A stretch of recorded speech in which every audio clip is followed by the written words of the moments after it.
Master the specific verbal and nonverbal techniques required to engage constructively with distressed, highly emotional employees and stabilize the conversation. In this video, we will provide insight into how people are likely to behave during change and explore ways in which you, the leader, can guide your team through the change. Here are some of the topics we will talk about. We will explore how your employees might behave and give you practical tips for holding safe spaces for you and them to talk about their fears and emotions. Let's start by looking at change fatigue and what it does. Change fatigue can be defined as not simply being tired of change. It's the cumulative emotional and cognitive depletion resulting from managing multiple, overlapping, and unresolved transitions. Your primary job is to be the resilient container for your team's fear and stress. You don't need to absorb the emotion, but you must be strong enough to hold space for it so the team can function without emotional volatility.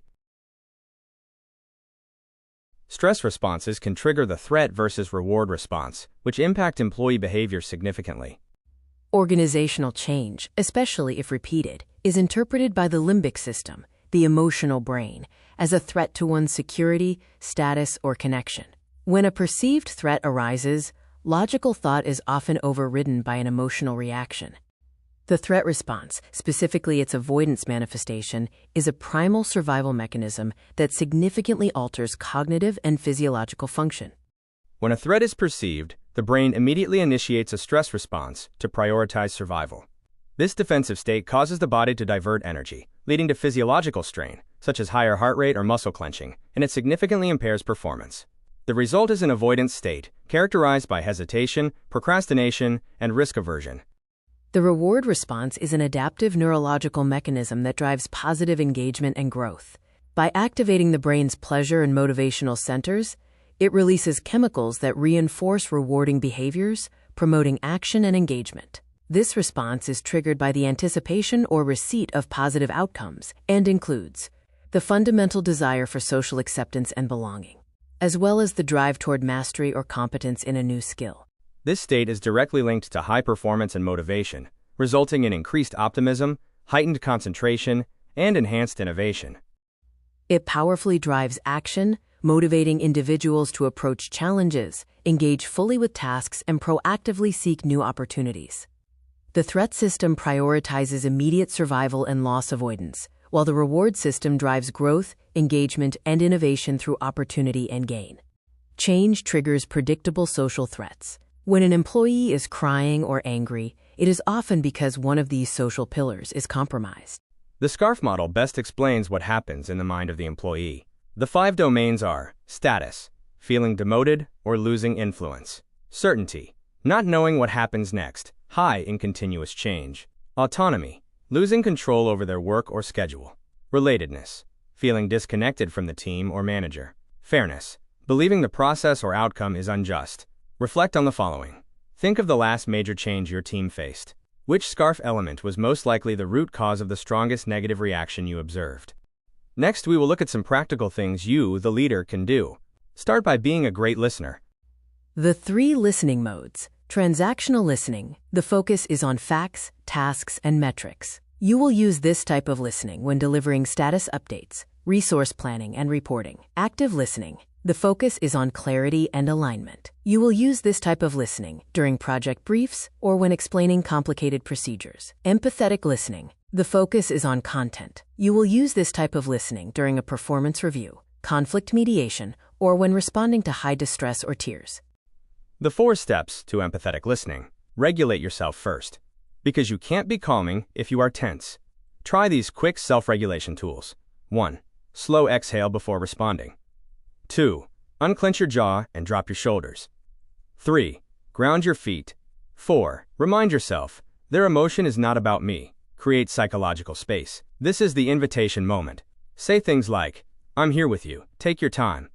It's okay to feel emotional. Let's pause for a moment. I'm listening. Reflect, validate, and acknowledge. This is where empathy lives. Say things like, it sounds like you're feeling. What I'm hearing is, support without fixing. Your job is not to solve their emotion. It is to support clarity. Ask questions such as, what's feeling the heaviest right now? What do you need most at this moment? What would make things feel 10% lighter? What's within our control right now?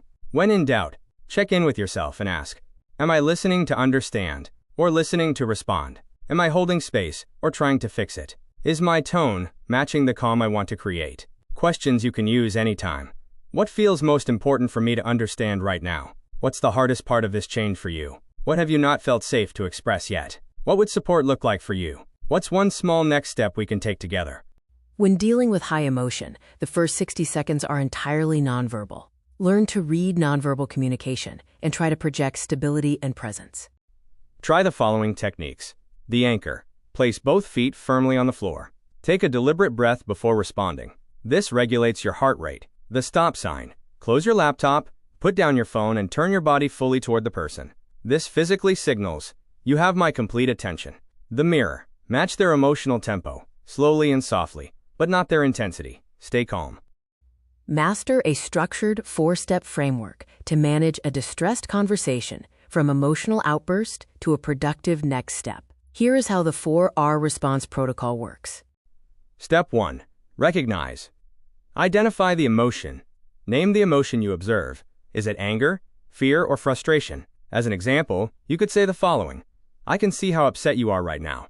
I want you to take a minute. There is no rush. Step 2. Receive. Acknowledge the pain. Connect the emotion to the context of the change. Validate their reality. As an example, you could say the following. That sounds incredibly frustrating, especially with all the uncertainty we've been dealing with. What you're feeling makes perfect sense. Step 3. Reflect. Isolate the core need. Ask one focused question to surface the specific problem or request buried beneath the emotion. As an example, you could say the following. If we look just at this project, what is the one thing that feels most overwhelming right now? What support do you need from me today? Step 4. Recenter. Define the tiny next step. Pivot to a small, achievable action item or time boundary.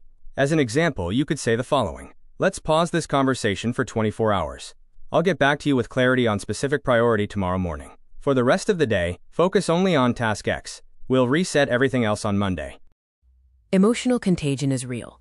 Dealing with high-stakes emotions day after day leads to empathy fatigue. Recognizing and managing your own capacity is a key aspect of leading yourself. Your role is to coach and support, not counsel or rescue. Therefore, add the following boundaries to your list. The referral boundary. If an employee's distress is continuous, overwhelming, and unrelated to work tasks, gently refer them to professional resources such as Discovery Healthy Company or HR. As an example, you could say, I want to make sure you have the best support possible. This sounds like more than a work issue, and I highly encourage you to reach out to our HR. The time boundary. Clearly manage the duration of emotional discussions. As an example, you could say, thank you for sharing this. We only have 10 minutes left in our meeting, so let's focus on one action item now, and we can check in again later today. A quick self-regulation exercise for you to try. Stand up, walk to the window, and count to 10. What else could you do? Before you go, here are a few practical applications to deepen the ideas we shared so far. Practice them whenever you have an opportunity, and return to this video as often as you need. Try these practical exercises as they will enhance your listening skills, increase your presence, and build a reliable script for handling difficult conversations. Exercise 1. Emotional mapping. Write down 3 team members who are struggling. Next to each, note their behavior, the likely underlying emotion. One empathetic listening phrase you can try. Exercise 2. A 4-step role play. Using a real conversation you recently had. What did you do well? Which step did you skip or rush? What would you do differently? Exercise 3. Build your personal empathy script. Create a 3-line script you can use when someone becomes emotional. Example. It's okay. Take your time. I'm here with you. I can hear how heavy this is for you. What do you need most right now?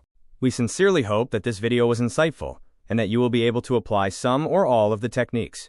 When dealing with employees during change, please remember, empathy is crucial. Resilience can be built, and support matters. Make sure that you get the support you need too, so that your empathy cup stays full. Good luck.